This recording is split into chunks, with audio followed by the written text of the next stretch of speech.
Hello and welcome to a brand new Arseblog Arsecast right here on arseblog.com. How are you? Hope you're well. Thank you for being here. As always, a hell of a show for you today. We have three guests. We're going to be talking about Albert Sambi Lokonga. We're going to be talking about Aaron Ramsdale. And we've also got general Arsenal stuff coming up as well. I should point out that the three guests I've recorded with, well, for two it's irrelevant, but with the guest later on, who's Art de Roché from the Athletic, we spoke and did our conversation about Arsenal, and literally the second we stopped recording, well, not literally the second, but within 5 minutes of us stopping recording, we got the announcement of Emile Smith-Rowe's new contract and new number. He is the number 10 at Arsenal with a new long-term contract under his belt. It's great news. I think it's fantastic. He is clearly a player of huge potential. It's brilliant that we have secured his future. The number 10 shirt suits him. It looks good on him. It's a sign of the importance that we are placing in his talent. And, you know, at a time when we're looking for things which are encouraging, which are positive, which speak to the future getting better and improving, I think this is certainly one of those things. Smith-Rowe, I won't say single-handedly changed our fortunes last season, but he played a very significant part in it. And I think what I like most about this is that Smith-Rowe plays in a way which has to, in some way, inform your style. The kind of football that you want to play. He's fearless. He's positive. He can run with the ball. He can score goals. He can create goals. And, you know, if you were to go back in time and take Smith-Rowe and put him in what you might consider like the archetypal Arsene Wenger side in terms of how they played the game and how Arsene Wenger wanted his team to play the game, he would fit perfectly. He would not be out of place. And after a season or two where our football has been nowhere near that kind of thing, to have someone like him break through, be rewarded, and hopefully set some of the tone for where we want to go alongside, let's say, Bukayo Saka, with Gabriel Martinelli, with some of the younger players that are coming through, Kieran Tierney, etc., etc. Those are things that you hang on to while you're waiting for the other good stuff to happen. There's a lot still to do at Arsenal this summer. There's no two ways about it. But there are things like this, like getting Balogun signed to a new deal, which do suggest that hopefully the future is brighter. We can't tell for sure yet, but those are the things that if you ask people, what have we got to do with the young players that are coming through? We've got to get Saka tied down. We've got to get Smith-Rowe tied down. We've got to get Balogun tied down. We've got to make them feel important. We've got to integrate them properly. This is more evidence of that happening. But as I said, much of this podcast was recorded before that happened, so we're not going to talk about it too much here. I think it is something that James and I will discuss at greater length in the Arsecast Extra whenever we record that. I'm not sure if it's going to be Sunday or Monday of this week, but we will talk about Smith-Rowe and his new deal and what it means for the club, the team, etc., on the next Arsecast Extra. Suffice to say, it's good news. I'm very happy about it. I hope all you guys are happy about it too, because, well, good news has been in short supply of late. And the more we have of that, the merrier. And the more it looks like our team might be going in the right direction, the merrier of that too, if that makes any sense. Okay, look, as I said, later on, we're talking to Art de Roché from The Athletic. We are also going to be talking to Ben Meakin from the Blades Pod, which is a podcast dedicated to not Wilkinson Sword, but Sheffield United. And with all the Aaron Ramsdale stories that have been doing the rounds this week, I thought it might be interesting to talk to him about the player, about our interest in him, about where he sees the valuation, etc., etc. But first, with me to talk about the new signing that we actually made this week, Albert Sambi Lokonga, a man who has seen him up close and personal from his position as the commentator for 11 Sports covering the Belgian Pro League, and also an Arsenal fan. It's Michael van Vaerenbergh. Hi, Michael. Hi, Andrew. Let me ask you this. Leaving aside the fact that Arsenal have just signed a Belgian player, and that obviously adds a little bit of interest. If Arsenal signed an Irish player, I'd be into it too. How do you feel about Lokonga going to Arsenal? Is this a signing that, as an Arsenal fan, pleases you? maybe I'm a bit prejudiced because I like Belgians playing for my favorite team in England, and that is Arsenal, of course. So I was very delighted when Thomas Vermaelen signed for Arsenal a couple of years ago, and I'm very delighted that there's another Belgian signing for the Arsenal. So I'm very happy. I also think Sambi Lokonga is a decent prospect, but I use the word prospect because he is still a work in progress. Okay, well, you've watched a lot of him, so I think we can all, and people are aware that he has been brought in because of his age profile. He's just 21. He's got lots of room to develop and to fulfill the potential that he has. So before we talk a little bit more about, some of his strengths and weaknesses, how would you describe him as a player? Because in his interview with Arsenal.com, he was asked if he could play box to box, and he said, yeah, I can do that. But people say that I'm best as a six, as a kind of deeper lying midfielder. In the foreseeable future, he'll probably be a very good number 6, but right now he's a hybrid. He is a number 8, more the link-up guy between defense and attack. Really loves to have the ball at his feet. When we go through our positive points and negative points, one of the negative points I will stress will be that you maybe need to put a little bit more risk in his passing, but he's a guy who loves to have the ball at his feet. He loves to find footballing solutions. So, is he a number 6? Probably, if he spends a lot of time in the gym, because the Premier League is a physical competition. Right now, at 21 years of age, he's not the toughest defensive midfielder. So I think you should probably couple him with Thomas Partey. Maybe he can work between the lines outside of the duels a bit more than really the number 6 who has to muscle his way into ball position for the Gunners. Okay, well, that's interesting because we've spoken during the week and we did a bit of profile work on him and nobody really talked about the physical aspect of things. So, I mean, is there a marked difference physically between the big men in the Belgian Pro League and the big men in the Premier League? Is it more about the pace of the Premier League? He is still 21. I think at 21, you're still kind of growing. You fill out a bit. You can fill out a bit. So is that something you really think is an important aspect of what he's got to work on? Not simply the football side of things, but maybe bulking up a bit, getting into the gym.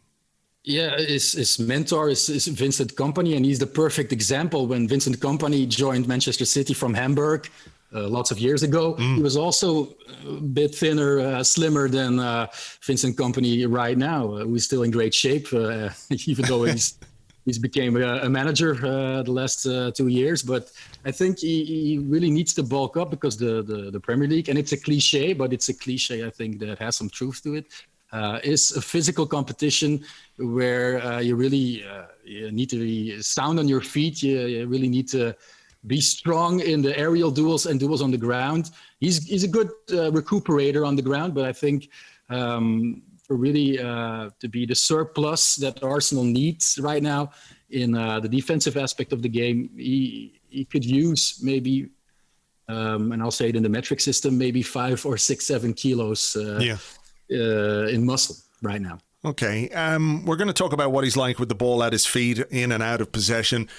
Is their aerial ability in there? Because Arsenal have, if Granit Xhaka goes, for example, he's a fairly big guy. Xhaka is 6'1", whatever he is. He does provide some presence both in midfield and at set pieces.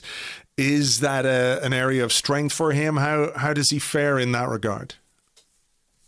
He's not the type of player you'll put up front when trailing and you need one goal. He's not that. He's also 6 foot, but his capabilities in the air are, I think, less than none. So he's really a football first kind of football player. So he's been going through the Anderlecht school for the past 10 years, which is comparable to the Arsene Wenger way of playing football. So the footballing solution is important.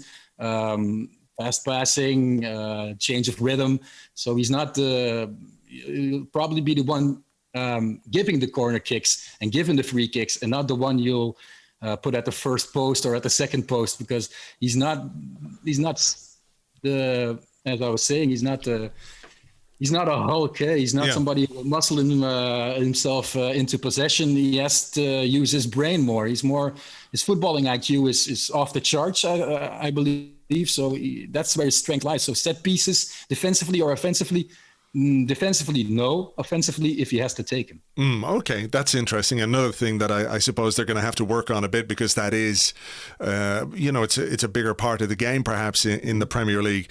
It was interesting earlier, you talked about him when in possession as somebody who maybe needs to take a bit more risk with his passing. And do you mean sort of in terms of how he gets the ball forward? Because that is one of the things that stood out to our profile guys, that we did a podcast and a profile piece on the site, that he does like to get the ball forward. He does like to progress the ball. But is it a case that you think he could do more?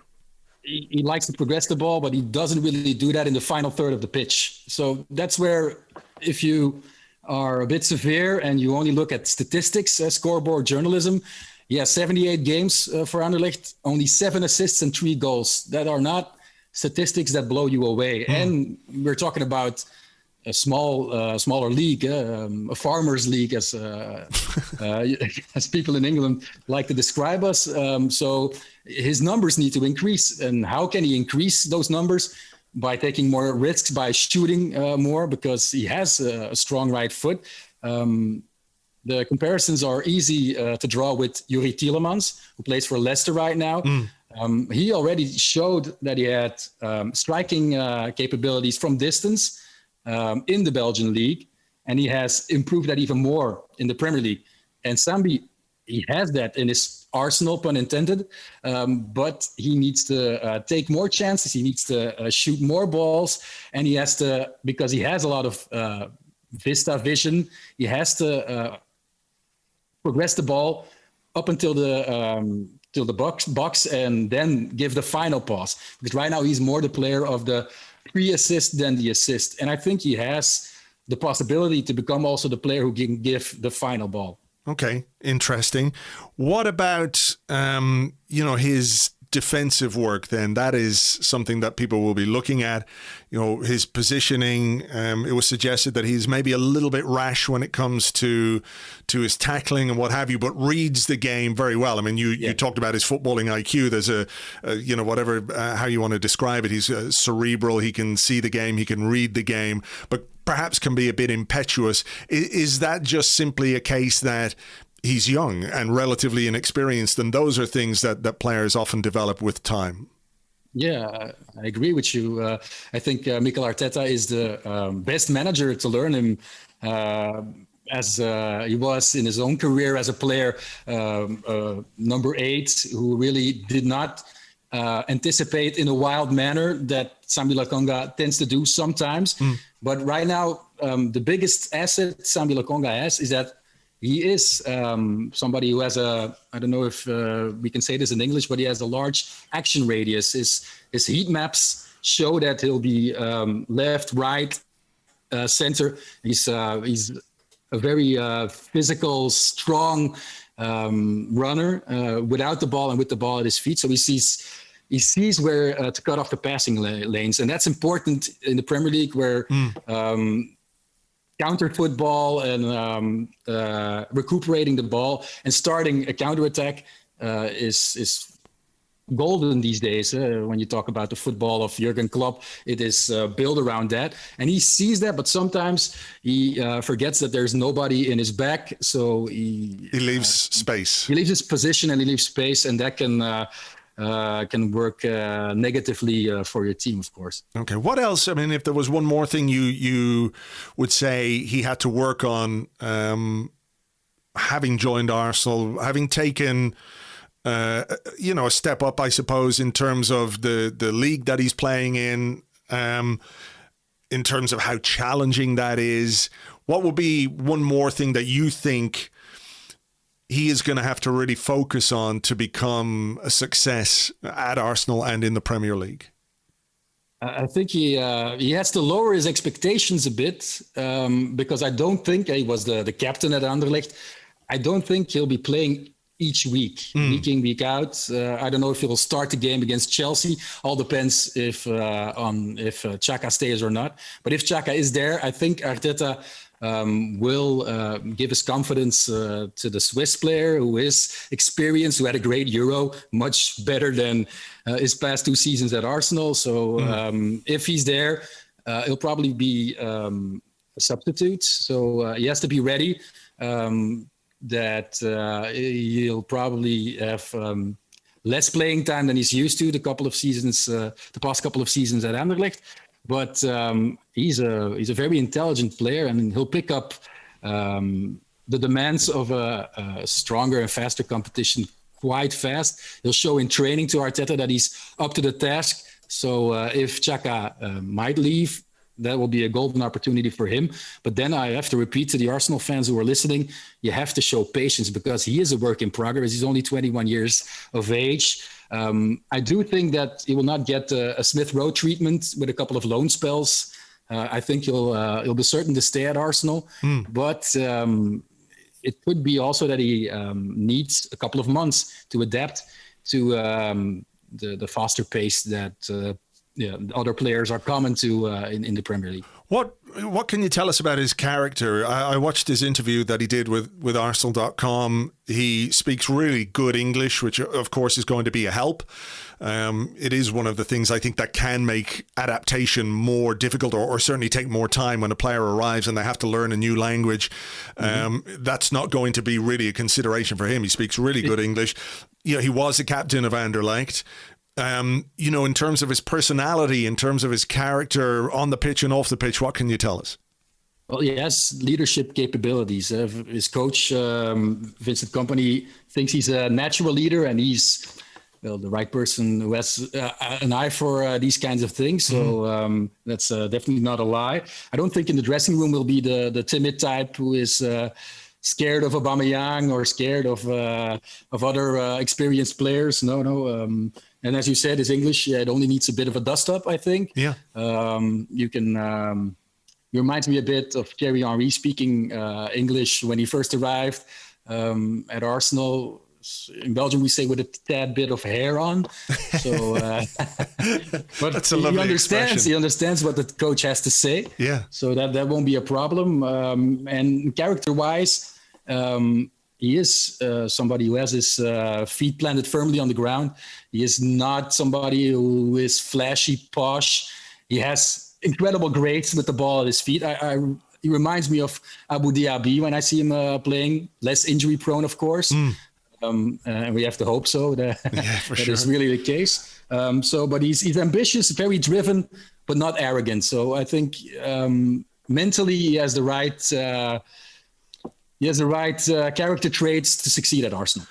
Just finally then, Anderlecht, you mentioned the, having come up through the academy at Anderlecht and playing in a very specific way and being taught to play in a specific way, maybe similar to the way Ajax bring up players. There is a style of play. And at Arsenal right now, it's difficult to know quite what it is that Mikel Arteta is seeking to do with this team. Is that going to be perhaps beneficial to him in the sense that maybe it's a bit of a blank slate at Arsenal when Arteta sets up his team for next season, how he coaches them, what system, what formation they're going to use.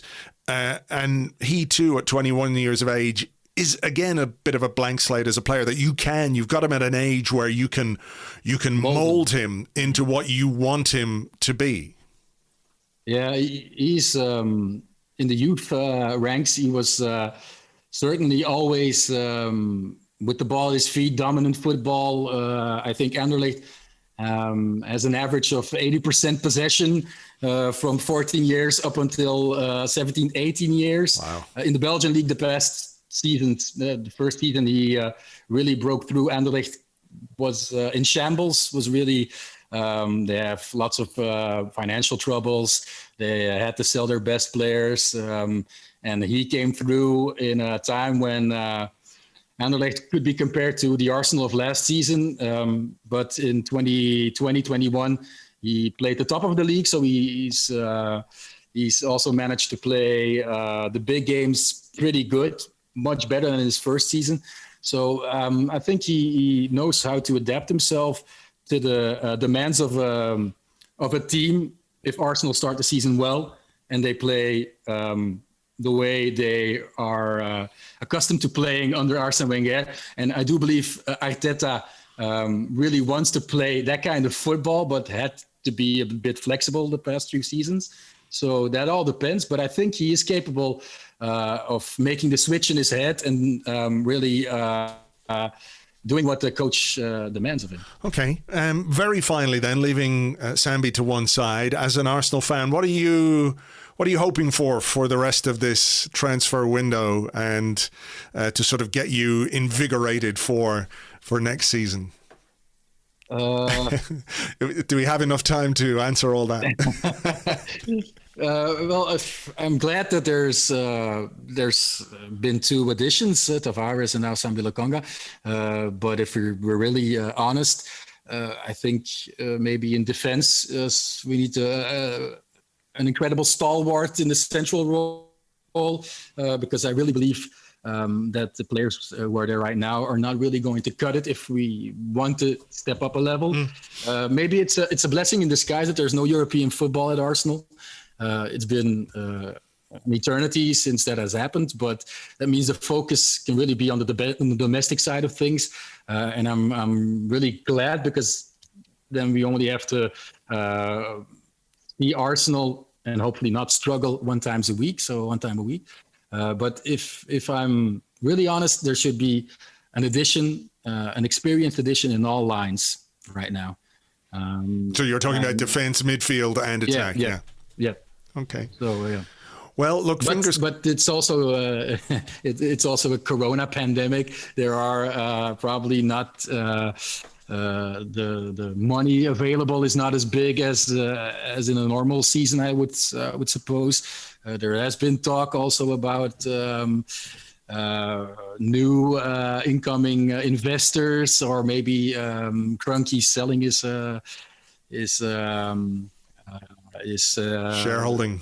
Yeah, his shareholding. So it's all a big smokescreen has been put up these past months. So I'm really excited, but also really scared for the season to come. Okay, well, look, fingers crossed they can allay some of those fears and bring in the players that we need, and we can enjoy Arsenal once a week, winning 38 games next season. That's all we need to do. Simple. Listen, Michael, thank you very much indeed for your time. Really appreciate it. Yeah, you're welcome. Thank you. Thank you very much indeed to Michael. You can find him on Twitter at @mvanvarenbergh, at @mvanvarenbergh. If you can't spell it, don't worry. Check your podcast app. There should be a link in there. And of course, there will be a link on Arseblog.com as well.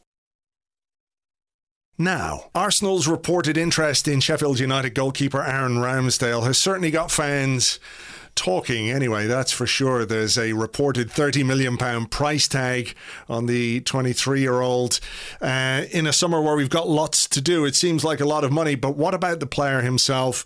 He is, again, the subject of a lot of discussion, but I can't say I've watched him in any great detail, so I'm delighted to talk to somebody who has. From Blades Pod, it is Ben Meakin. Hi, Ben. Hi, Andrew. How you doing? Not too bad, thank you very much. So look, Aaron Ramsdale, give me a little bit of history about him, because his career has been a little bit unconventional in some senses, in that he was with Sheffield United, he was sold, he came back for a big price tag. Give us a little bit of background on him as a player and where he is now. Yeah, it is quite an unusual journey, I think, and it will be even more unusual if he does leave this summer, because we would have sold him twice before he turned 24, which is I don't think many players really go through that, to be honest. As you say, he is a Sheffield lad. He started with United as a youth player. Chris Wilder actually both sold him and bought him, so he left quite early on in the Wilder years. For an amount which, later looked quite ridiculous. It was about $1.5 million with sort of future incentives to Bournemouth. But at the time, when I think he was about 17, 18 years old, we were in League One, it made financial sense. He wasn't our first choice keeper. He was a youth player with high potential, as we're now sort of seeing, getting into the England squad for the Euros, that kind of thing. I think he did well at Bournemouth. I guess the stick that is sort of unfairly used to beat him is that obviously 2 seasons with 2 different clubs. Both of them have got relegated. I would say that he has won player of the season for both of those clubs in those seasons. And yeah, I wouldn't hold that over him. He played behind an atrocious defence at Bournemouth, and unfortunately played behind a really bad defence last year as well. The amount that we regressed defensively year to year was quite stark, and not down to him almost entirely. I feel like, I think he played a part in that, in the bad start to the season, but it was certainly not like we replaced Dean Henderson with Aaron Ramsdale. Oh my God, it's all fallen apart. That was very much not the case. Yeah, I was going to ask you, one of my questions was, what do you think is an unfair criticism that's leveled at him as a player? And you've mentioned something there that like people will point to the fact he's been relegated with two teams. Look, it's always difficult for a goalkeeper when you're playing in a team without a great defence. But a team doesn't get relegated on the strength or weakness of their goalkeeper alone, really, particularly, when you look at how relegated you guys were last season. There was a big gap in your performance levels from the previous season. So that clearly played a part. But as a player, is there anything that you see him criticised for that you think, well, actually, that's not really fair? It's only 1 or 2 moments that perhaps have created that perception of this weakness or whatever it might be in his game. So I wouldn't say, I don't think I could pick out one quality that's, a weakness that is overplayed. I think, I don't know. I think United fans have quite a good understanding of what he is. When he was at Bournemouth, he was a league average goalkeeper in the Premier League. If you look at all the sort of underlying stats, he wasn't a great goalkeeper. He wasn't Dean Henderson for us, who was like a top 6 goalkeeper that season. But he wasn't terrible either. He wasn't the reason they got relegated. So when we signed him at the start of last season, I kind of assumed that's what we're getting. We're getting an average Premier League goalkeeper. That generally is a good thing if you own one of those. Put you right in the middle of the pack.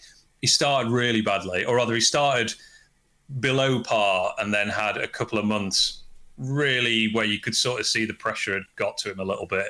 I don't think I'm being unfair on him in saying that. He really did look like his confidence had gone. And we, my fellow podcaster, and I think quite a few other United fans were sort of saying, not we need to get rid of him, but we should probably take him out the firing line. He's still only 22, I think, at that point.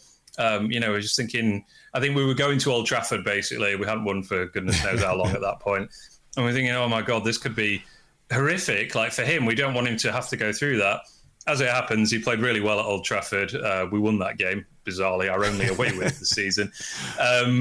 The second half of the season, he was tremendous.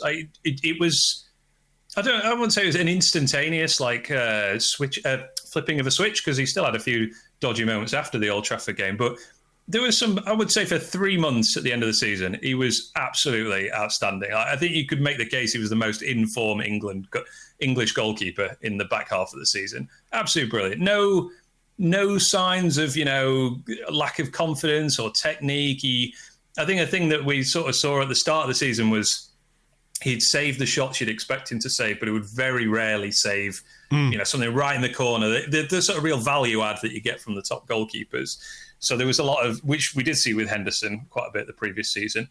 But in the second half of the season, he was like a one-man defence at times. I mean, I could pick out a handful of games at Liverpool at home. I was just laughing to myself. So what is going on? We could be 5-0 down and it's 0-0 at half time because Ramsdale's just gone absolutely bananas.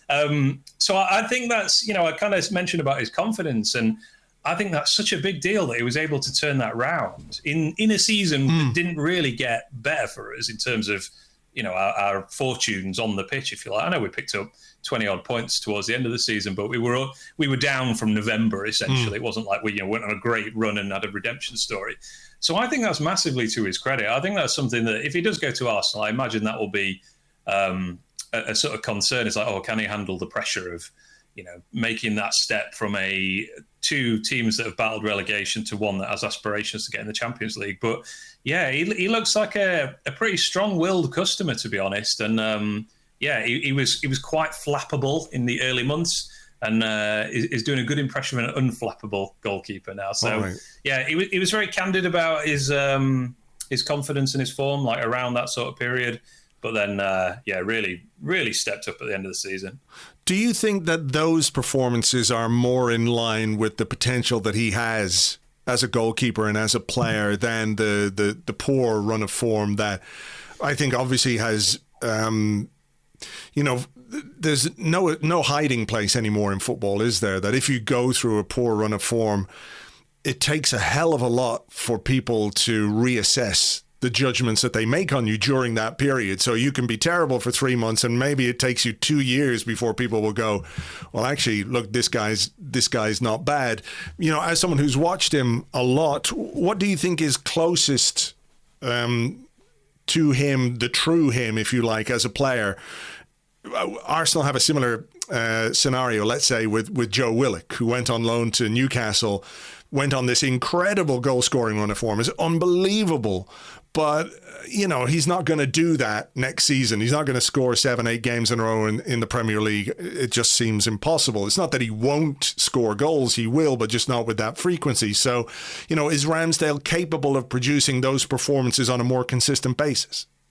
Yeah, I think so. I mean, he is really young for a goalkeeper, but he's played a lot of games now. So I think he didn't do himself justice in the first few months of the season. I see that more as an aberration. Like he was worse for us in those few months than he was in the season before for Bournemouth. It wasn't like that was the goalkeeper we signed, that bad goalkeeper who became good. You could really see. It's hard to describe this without using sort of slightly patronising terms, I suppose, but it did look a bit like stage fright. It was playing in empty stadiums. The team had done so well the previous season, and now we couldn't buy a win. We couldn't keep a clean sheet.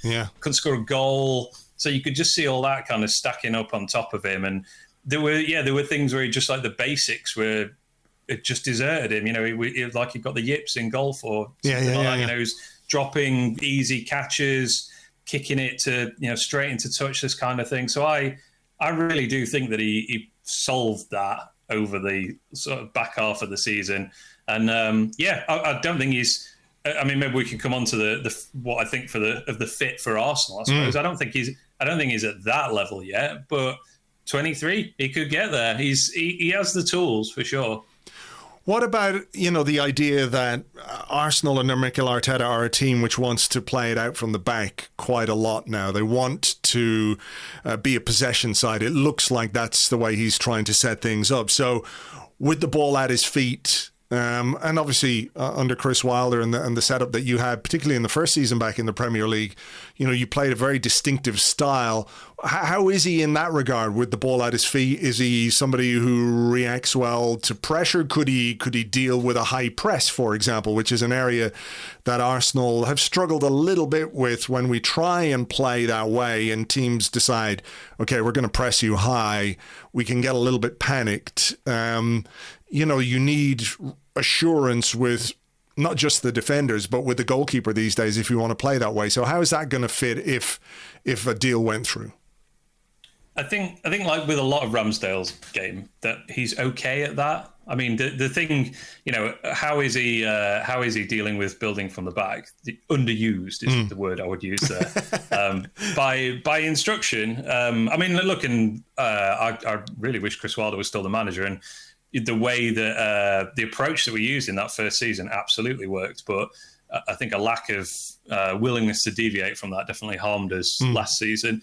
So under instruction, Ramsdale, we barely ever played out from the back. Every goal kick went long. But then towards the end of the season, under caretaker manager, there was a clear emphasis just on the whole team, I think, on just building from the back a bit more. And yeah, he's fine. He's not, he's not Alisson or Edison or anything like that, but he's not a mug either. He's not someone that panics immediately as soon as he gets the ball. In fact, there was one of my frustrations with him during that first half of the season. I was like, I know you're better than that. Like, you don't have to just boot it straight to the unmarked central defender of the opposition. I know you can play a 40-yard pass to the fullback, and we saw that in the second half of the season. So it's not stood out as like, oh my god, this guy's so good at. It's not like Pickford levels, for example, to use a England goalkeeper comparison. But yeah, he's fine with the ball at his feet, and again, maybe that's something that will improve with time as well. Yeah, I mean, it's not as if Jordan Pickford doesn't have a bit of previous about playing the ball straight to the opposition at times, as we saw even during the Euros. The price tag is an interesting one. I mean, there's talk of 30 million. You guys bought him back from Bournemouth for what, 18.5 million, something like that? Thereabouts, yeah. What would you consider a fair price for Aaron Ramsdale? Because Arsenal fans are looking at this and they're thinking, look, we need a central midfielder. We need an attacking midfielder, someone who can give us some competition, some cover for Emile Smith-Rowe. We need the central midfielder to come in alongside Thomas Partey. We're going to spend, it seems, £50 million on Ben White from Brighton, who's going to come in as a first-team central defender.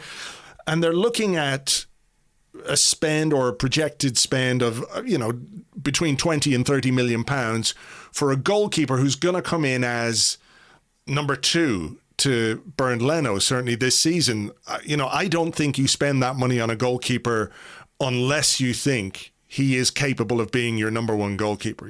A club like Arsenal, I think no club is going to spend 30 million pounds on someone they consider a second choice goalkeeper, regardless of his homegrown status. So there's some anxiousness about the fee from an Arsenal fan's perspective because of everything else that needs to be done. But what would you consider a reasonable fee for him, all things considered, the market, what you paid for him? I mean, you clearly, as a club, don't want to take a loss on him, but where would you say, okay, that'll be acceptable for me, taking into account the circumstances that you guys have as well, in that money could well be pretty useful to reinvest in your squad and a push to come back to Premier League?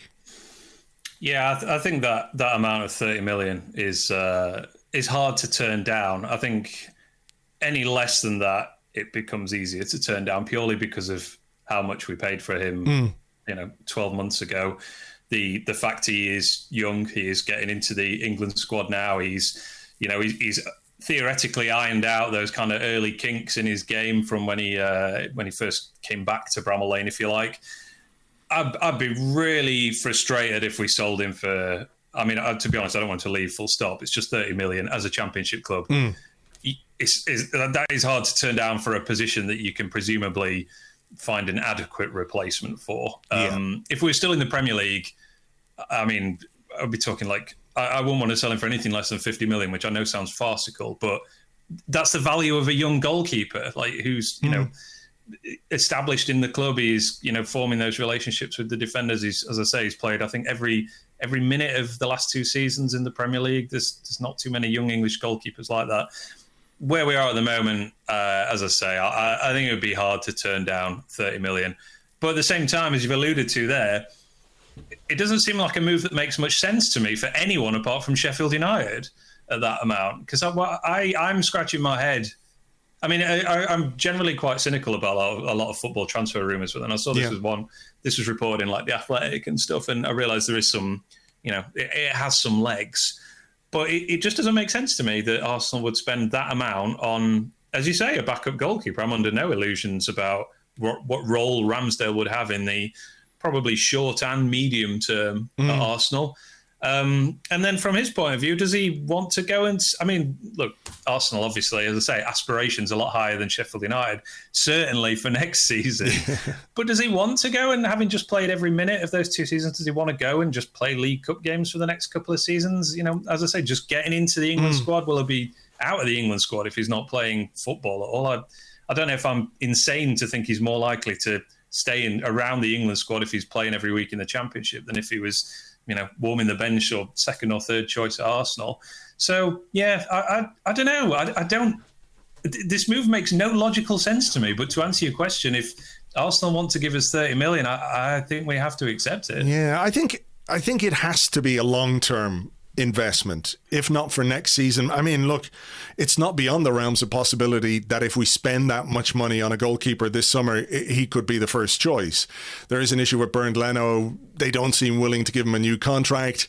They are trying to rebuild, it seems clear, with a younger profile of player and what have you. But, I think you make some really interesting points there about having got to the England squad. If he comes in and is deputy/competition to Leno at the start of the season, where does he end up in international terms. And also, I suppose there's another question there is, you make the good point that he is a young goalkeeper, and young goalkeepers can take time to reach their potential. But what happens to your development, even if you're training well? What happens to your development if you play few League Cup games, few FA Cup games? Arsenal don't have the Europa League or anything like that this season. There's no European football, no European goalkeeper versus Premier League goalkeeper. Is it not potentially damaging to his development if he comes in and just sits for a while, even if it's 6 months? Yeah, I might be being naive with the England squad thing. I mean, again, I'm just thinking back to Dean Henderson. I thought he was making a huge mistake last summer, not going out on loan again, which I don't know if that was his choice at all, but I thought, wow, you're just going to, you've had a phenomenal season with United getting into Sheffield United, getting into the top 10 of the Premier League, having one of the best, most clean sheets in the league, that kind of record. And now you're just going to sit on the bench and play the odd Europa League game while De Gea, laps it up. But that worked out all right for him. By the end of the season, he played quite a bit in the Premier League. He played loads in Cups and Europe, and he obviously would have been in that England squad and presumably second choice behind Pickford as well. So maybe I am being naive on that front, but yeah, it does seem a weird move to me overall. All right. Well, look, it's interesting talking about this because, I don't know that we're making anybody's fears or worries about this any less, but certainly it gives us a bit more background and context to him as a player. So thank you very much indeed for that, Ben. Good to talk to you. And what's obviously the aspirations for next season are to come back up? How confident are you that we might see Sheffield United in the Premier League again in 22-23? I mean, the aspirations have to be, promotion. As to how we're going to do, I've absolutely no idea. I don't know what's going on. And not in terms of it's all a mess, but we've only played one pre-season game, which was ostensibly a training game, sort of 10 days ago. We haven't got anything for another week. I think most of the first team squad is currently isolating due to a positive COVID test. No new players as yet. So how are we going to do? I've absolutely no idea. But I am very, very excited for Birmingham City at home in 2.5 weeks. Season ticket purchased.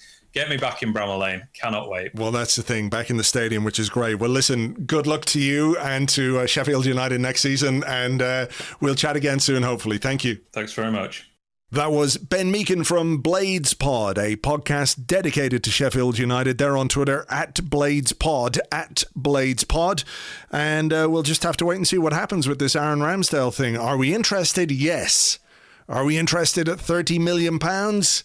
I'm not quite so sure, but look, it'll all come out in the wash sooner or later. Now, let's move on. And my final guest on this triple header Arsecast, doesn't happen that often, this is quite the rarity, to talk a bit about Arsenal in general, some of the transfer stuff and some of the rumours going around. It is my pleasure to welcome from The Athletic, it's Art de Roché. Hi Andrew, thanks for having me. It's quite a wild one. I didn't actually mention it off air, but I remember listening to the pod when I was in uni, in my first year in uni, and to be on it now is quite mad when I think about it, but yeah, glad to be on, and hopefully I'm the right guest. Yeah, well, no pressure. I'm sure everything will be fine, though. Don't worry about it. It's good to have you along. Anyway, look, we've plenty to talk about from an Arsenal perspective.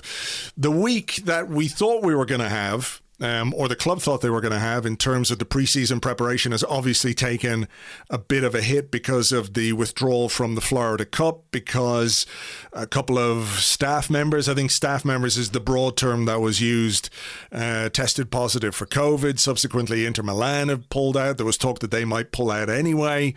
It's a real blow for the fans over there because many of them purchased tickets and flights and hotels and everything else. But the big disappointment, of course, is not getting to see the team in person over there, and it leaves Arsenal with a bit of a problem as well because those games were important for the fitness, for the tactical preparation, etc. for Mikel Arteta. Yeah, definitely. I think the level of opposition, so when you look at Inter Milan, that was probably going to be a major test as well, considering, of course, they didn't win in Scotland, but going from Hibs and Rangers to Inter Milan, it was probably going to be a considerable step up in terms of level of opposition and the test that these players were going to get. And of course, you've got Everton and Millonarios. Hopefully I've pronounced that right. Yeah. I'm just giving it a go.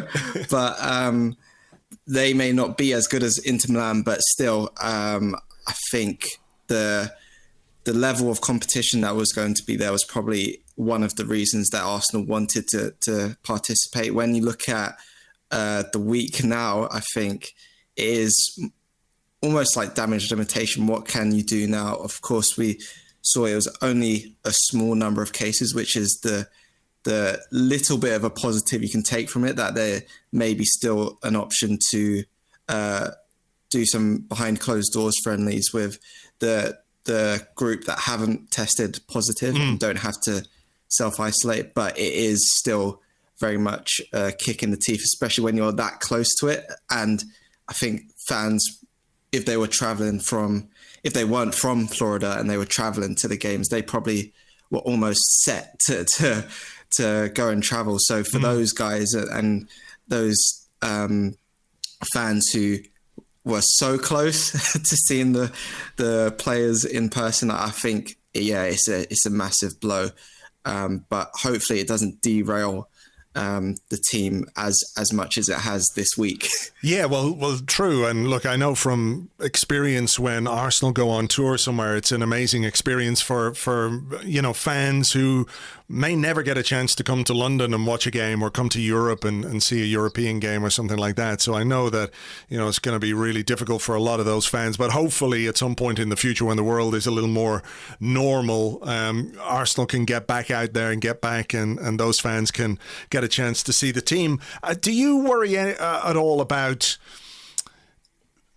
what might lie ahead for this season because of the increase in COVID cases? The protective bubble that existed around football now appears to be gone because all the restrictions in the UK are lifted, and there's sort of more cases. We know vaccination has been a success, or at least a part of a success, but it does feel like football is going to be impacted. It's not just going to be Arsenal. Football itself may well find itself having to deal with some difficult situations, like where a team or many members of a team are deemed unavailable because they have to isolate, etc., and that, I wonder, are there protocols in place for the Premier League to deal with this? Because there are questions then, aren't there, of like sporting integrity and fairness. If one team has got 7 or 8 or 10 players missing because of isolation, it's difficult to say that the game should go ahead in that sense. Yeah, it's much easier is probably the wrong word, but last season when the sport is controlled, but society as a whole is very much controlled as well. So you don't have that extra risk of just coming into contact randomly with a person who is carrying. I think now you don't even have to test positive to self-isolate. So that makes it even more of a risk in terms of how the league is going to continue. I think even when you look at how Inter Milan were viewing the Florida Cup before Arsenal cancelled, they were still a bit wary about even making that trip. And that shows the attitude that they had, and probably other Premier League teams, other top teams across Europe are going to have as well, when you can't guarantee the safety of players, fans who would be going as well. I think the knock-on effects throughout the season are probably they're going to come, I think. And it's not going to be an easy ride. How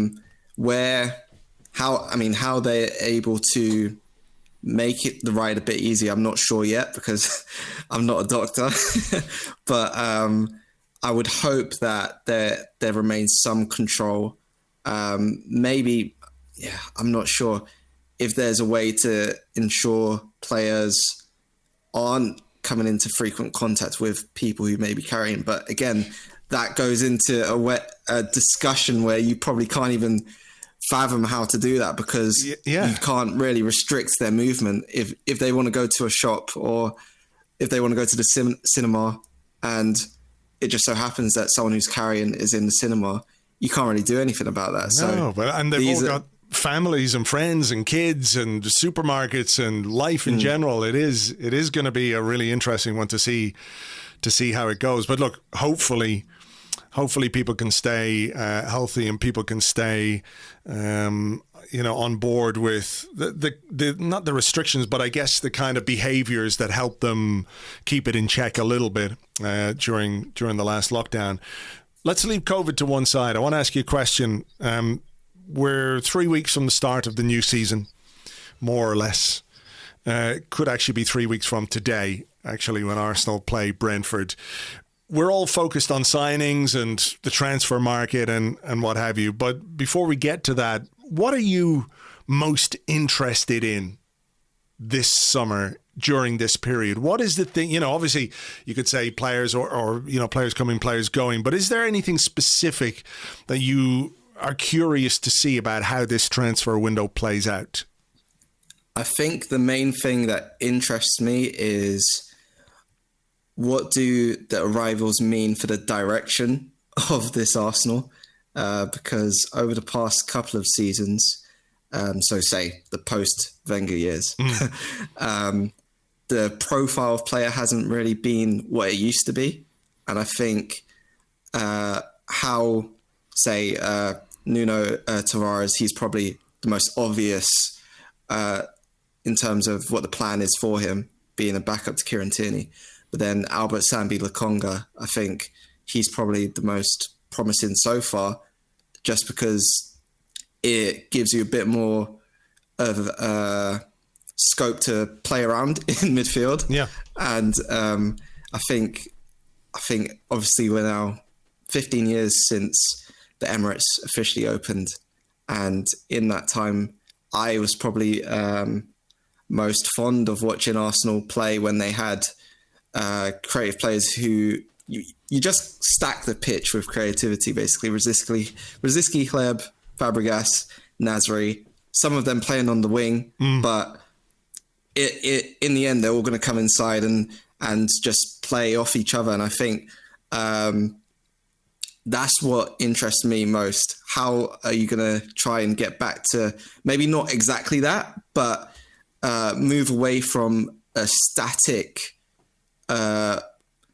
pedestrian type style of play that was constant throughout the first half of last season, and how you're going to build on the momentum from the second half of last season and maybe get closer towards a more fluid style of play. And that's what I'm probably most interested in not just the players. Obviously, it does come down to the players, but also how the team is set up to do that as well. Yeah, sort of like, who we bring in might dictate the way that we play and the kind of style of football that we play. And Mikel Arteta's spoken about a 4-3-3, and you can be an attacking side playing three at the back as well. 3-4-3 as Barcelona have shown us many times down the years. But it's about the intent, isn't it? It's about what your goal is on the pitch. Is it to go forward? Is it to have more shots? Is it to score more goals? It should be, from an Arsenal perspective, because that is something we've really struggled with. So, on that basis, given that we are still 3 weeks away, in fairness, are you at all concerned that maybe some of those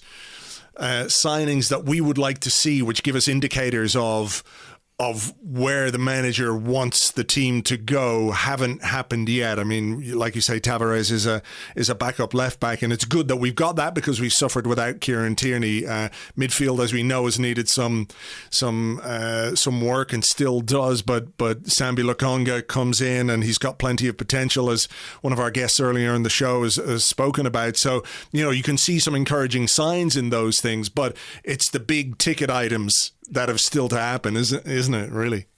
Yeah, I think there is probably still a bit of concern there that it hasn't happened or it hasn't advanced as most would have liked, because you look at the start of the season and first game is Brentford away, next is Chelsea away. Oh no, can't remember if that's home or away actually.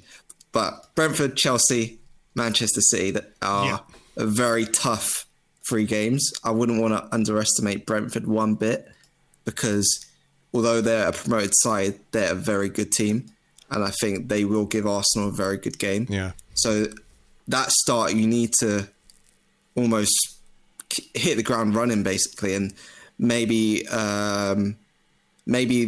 that big ticket player not being in does raise a concern for those games.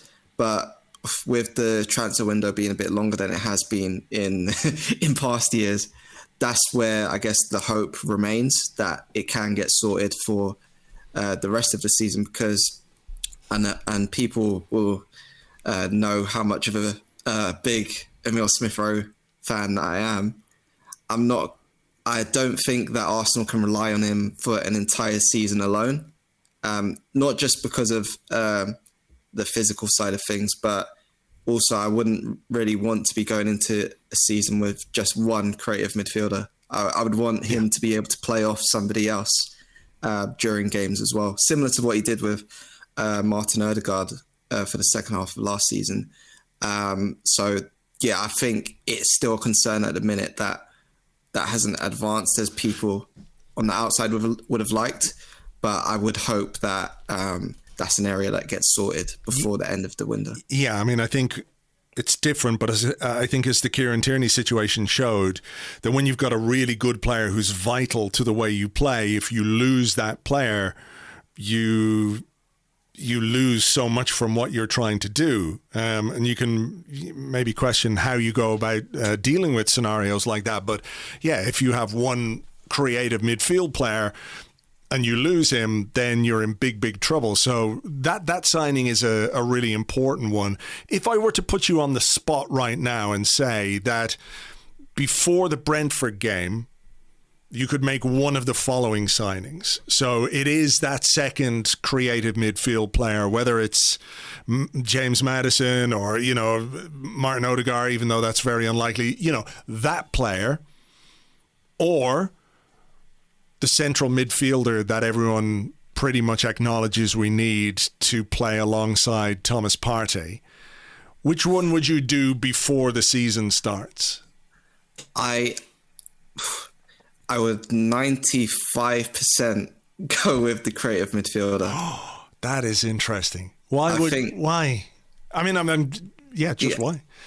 think so. I may still be haunted by last summer, and how the season went after deadline day, when yes, Arsenal signed Thomas Partey, but they didn't register Mesut Ozil. I'm sure we're not gonna try and get into that again. No. But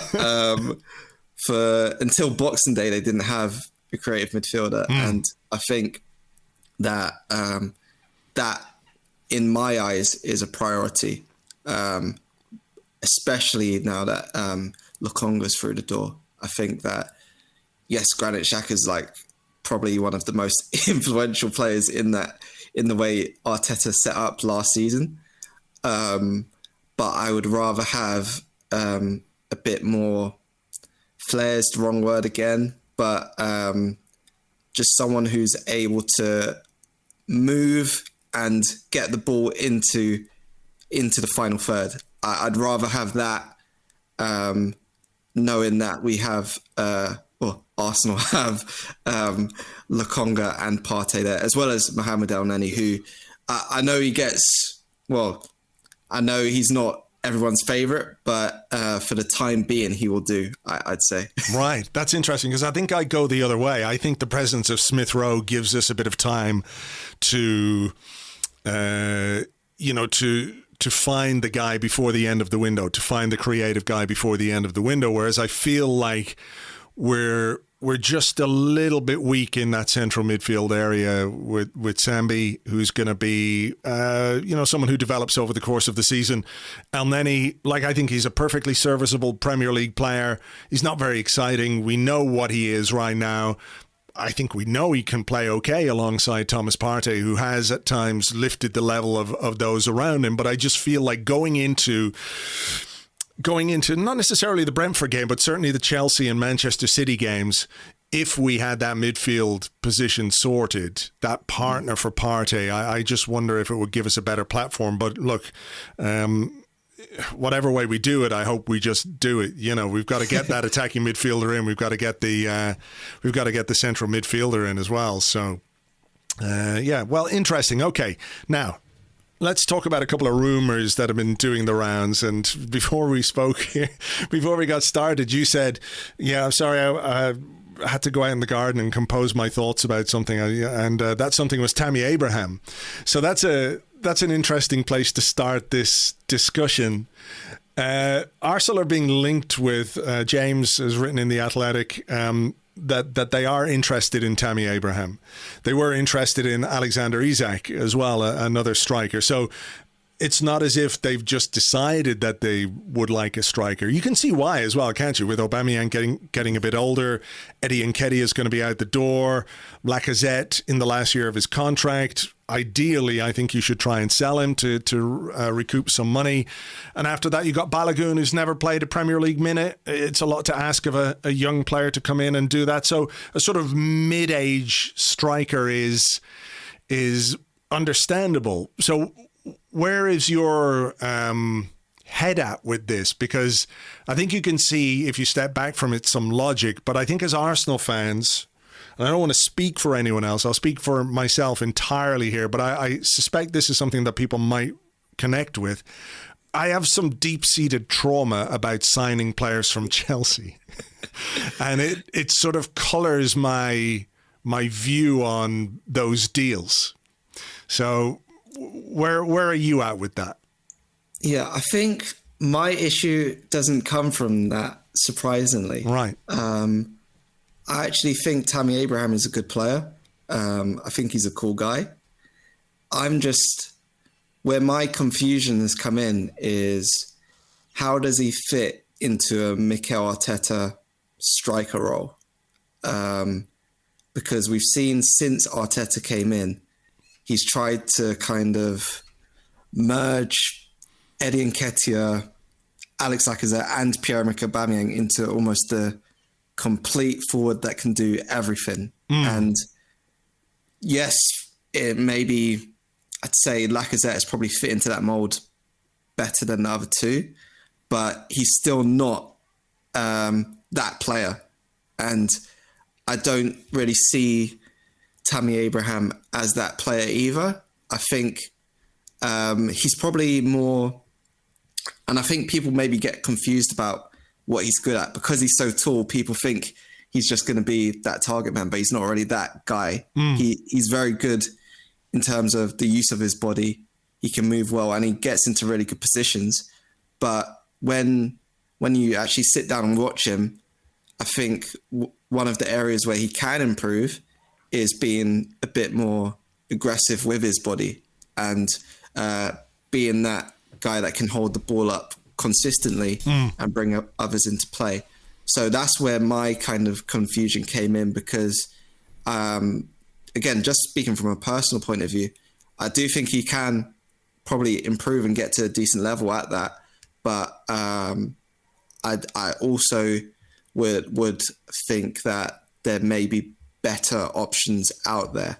One thing that is probably maybe important to remember as well is he's English, so that may I'm assuming that is playing a role in that, because I'm sure we're going to talk about the goalkeepers later, but that's cropped up with that area of the pitch as well. So yeah, my thoughts are more around how well he would fit into Mikel Arteta's vision of a striker rather than the Chelsea stuff. Yeah. I mean, maybe the Chelsea stuff is more relevant if we were going toe to toe with Chelsea, if you know what I mean. Like the idea, I mean, there's an idea is that we'll stop giving Chelsea money and stop taking players that they don't want.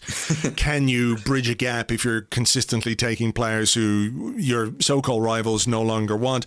I think he's an interesting player, Tammy Abraham. He reminds me a little bit of Adebayor in terms of his profile and how he plays the game. Still only 23, has scored plenty of goals during his loan spells. In particular, he was very impressive. And we've seen, I suppose, if people want to write that off, we have seen young Arsenal strikers go on similar loan soirees or forays out to the lower leagues and not do anywhere near as much as Tammy Abraham did. So I think there's a player there, isn't there? But it's, you know, it's one of those ones, and we're going to come to the goalkeeper now in a second, where people are looking at it going, well, you still need to do the midfielder, you still need to do the attacking midfielder, where's the right back, what's happening there? And you're talking about big money for a goalkeeper and big money for a striker. Yeah, as James says, though, you've got to move somebody on, or at least two of those players on. Nketiah for one, and probably Lacazette. I think the difficulty that Arsenal might face is that there doesn't appear to be a great deal of interest in Alexandre Lacazette. Yeah, I think that is another thing, because you've got Eddie Nketiah, who is probably going to be easier to move on if they choose to do so. Lacazette, who, although he's in the last year of his contract, and I know how divisive a player he is on social media in particular. But with him, there's no shying away from how big an influence he has on that dressing room as well. So with that in mind, in my head as well, what just makes it the thoughts swirl even more is he is one of the core players of this current team. And if you get rid of that, then bring in Tammy Abraham. Okay, you can see, I guess, how it will change in a footballing type of way, but you then miss out on what Lacazette brings away from what happens on the football pitch, because he is someone that a large chunk of the young players speak about as someone who helps them settle into the first team environment as well. And I think Aubameyang has been spoken about as someone who does that as well, but you've also lost David Luiz this summer, who did that extremely well. So that's just where I also think about the dynamics of the squad and how that changes. But maybe I'm overthinking. I don't know. It's one of those where you kind of go, yeah, those things are important to an extent. You know, like being a good guy in the dressing room and being helpful as a senior player. And there are benefits, obviously, when young players come through, and if they're made feel welcome, and there's sort of training ground advice and all of those things, that's really helpful. But I suppose the other side of that is that, like, with these guys in the team, you know, we haven't really made any progress. And there are other reasons for that. It's not simply down to them. That would be wrong to say. You know, it's a bit too reductive to say, well, Lacazette's a good guy in the dressing room, but since he signed, we haven't done this, that, or the other. There are many other reasons as to why we haven't done those things. I just think that maybe sometimes part of rebuilding and part of renewal is changing, as you say, the dynamic inside the dressing room and allowing other people to step up and take over those leadership roles, or however you want to call them, because it's kind of their time. Those guys have done their bit, and fair play, and thank you very much. But I do think finding someone to take Lacazette off our hands with just a year left is going to be easier said than done. Yeah, and one thing I also kind of that makes me think is, so I was actually chatting to Liam Twomey, who's our Chelsea correspondent at The Athletic. So I was chatting to him earlier about Tammy Abraham, and he said probably last season, so the Lampard-Tuchel season, the best spell for him was when he was playing up front with Timo Werner on the left, where he was almost, yes, he would have chances for himself, but he would also look to bring Werner into the play. And I wonder, would that work, or could that? I think that could work with maybe Abraham through the middle and Lacazette moving back out to the left. But again, that's probably just me thinking about random situations that may not happen. But that's one area where I do think that it could work quite well. Do you mean Aubameyang moving to the left and not Lacazette to the left? Yeah, Aubameyang, sorry. That's why I was really thinking, wow. Sorry. This is causing you some stress. Yeah, my thoughts may have been jumbled there, but yeah, I meant Aubameyang moving out to the left. Yeah. Okay, I got you. For a while I was confused. I was like, what? Hang on. But that's fair enough. But yeah, you could maybe see it. I do wonder about that Aubameyang on the left thing at his stage with his legs. But look, it seems like it's an area that Arsenal are looking at anyway, as is goalkeeper. So we've already spoken on the podcast to Ben from Blades Pod, a Sheffield United podcast, about Aaron Ramsdale, about our interest in him, which is confusing even to him. We had a good long discussion about it, but elements of it are confusing to him. Arsenal are looking for a number 2 goalkeeper this summer. The homegrown status is playing into that. It's part of it. How much sense does the Ramsdale thing make to you? To me, it doesn't make a huge amount of sense because, okay, you can maybe look at how much shots he's facing and say, okay, well, maybe he's Premier League proven, but again, we know that Mikel Arteta's not just looking at goalkeepers for what they do when the ball's flying at them. He's looking at what they do with their feet and how confident they are as well. And when watching Ramsdale, I think in terms of distribution, a lot of the percentage of his distribution is long. Fizzed balls like around to the halfway line. And to be fair to him, a fair amount of those are quite accurate. Those kind of fizzed. I'm not going to say that goalkeeper because I don't want the comparisons to come. But those long scraping balls, far up the pitch, they work out quite well at times. But if you're looking for a goalkeeper who's maybe going to be building play in a more short distance terms with passes, I don't really see that vision with Ramsdale. And considering Sam Johnston is the other goalkeeper who is of interest to Arsenal, I wouldn't even think, I don't think there's a debate as to who is the better goalkeeper. It's Johnston, if people weren't sure. But yeah, it strikes me as desperate is, again, probably the wrong word, but it just seems like, why not go for Johnston when you have the chance right now? Do you think the timing of this, just finally, do you think the timing of the reports around Ramsdale plays into concerns that people might have? So let's imagine for one beautiful moment we're sitting here and we've got the central midfielder and we've got the attacking midfielder that you and we so desperately want, and we've got the new right back, and that's sorted. So we're covered in midfield. We've got Ben White in. We've spent the money. And then they do Ramsdale. Do you think people will be more inclined to say, it's a bit weird, but like, fuck it. We've still got Leno, blah, blah, blah. There is, I think, a sense that if we were to do the Ramsdale thing at the price that's doing the rounds, which is £30 million, which I find hard to believe that's the level of spending we would make on a backup goalkeeper, even if the long-term plan is to make him the number 1. There is a sense that kind of money could prohibit some of the other more desirable moves. Yeah, I do think that does play a role into it, because especially like before, when we talk about, I guess, our perceived priorities, they're elsewhere.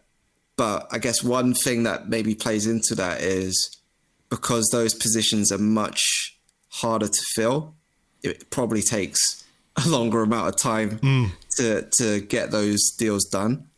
That still being said, I do think that if Ramsdale was to come through the door before those positions, so like a central midfielder and a attacking midfielder, I would understand why Arsenal fans would be concerned.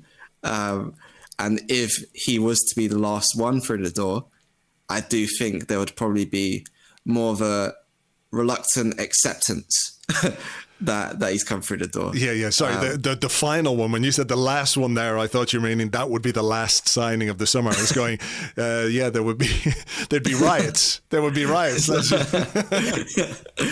so I meant if he was to come after the central midfielder and central attacking midfielder. Okay, well, look, we'll see how it all plays out. There's still time for Mikel Arteta and Edu and Richard Garlick to do their stuff. We'll see what happens, see what order they come in and what order of outrage accompanies each signing because of that. But look, Art, thanks a million for your time. Really appreciate talking to you, and we'll catch you again soon. Thank you very much. And yeah, would be happy to come back on. Thank you very much indeed to Art. You can find him on Twitter at Art de Roché, at Art de Roché. And of course, he writes about Arsenal and other stuff sometimes too, I think, in The Athletic. Right. Gonna leave it there for now. We were supposed to be playing Inter Milan this weekend, but obviously because of what's happened, that is not the case.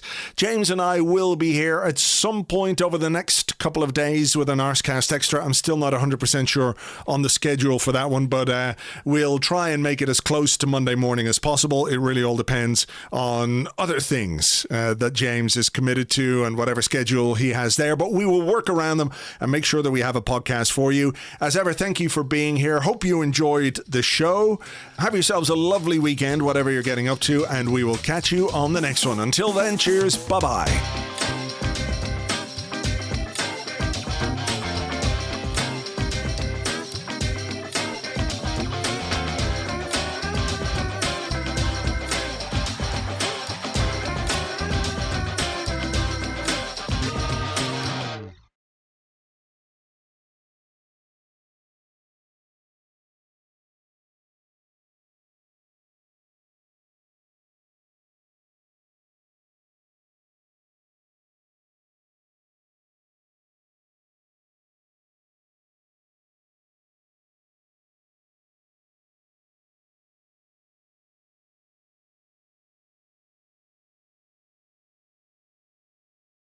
Do you want more say over how your football club is run? Do you want influence over key decisions? Then look no further than Crypto Balls! Crypto Balls is the new cryptocurrency especially for football fans. By investing in Crypto Balls, you can vote on such matters as high flavors, flag direction, grass color, stairwell decoration, stewards' outfits, and much more. So to have your say, buy Crypto Balls! The value of your Crypto Balls may go down. Crypto Balls may not be used as currency. You may not trade Crypto Balls for goods or services. Your influence will be meager. Crypto Balls are regulated by the... Oh wait, they're not regulated at all.